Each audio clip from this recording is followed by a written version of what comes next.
నేను చిన్నప్పుడు చదువుకున్న పద్యాల్లో నాకు నచ్చిన పద్యాల్లోని ఇదొక పద్యం. అదేంటంటే, తన వారు లేని చోటను జను వించుక లేని చోట జగడము చోటన్ అనుమానమైన చోటను మనుజునకును నిలువదగదు మహిళో సుమతి.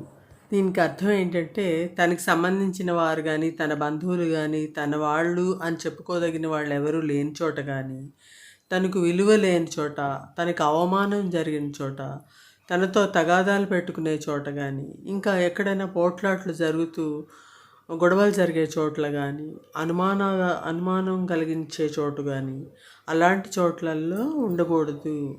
అంటే తనకి సపోర్ట్ చేసే వాళ్ళు ఎవరు లేని చోట కానీ, తన మాటకి విలువ లేని చోట, తన మాట మీద గురి గౌరవం విశ్వాసం లేని చోట, తనతో గొడవ పడే వాళ్ళు ఉన్న చోట ఉండకుండా వెళ్ళిపోవడం మంచిది అని దీని అర్థం.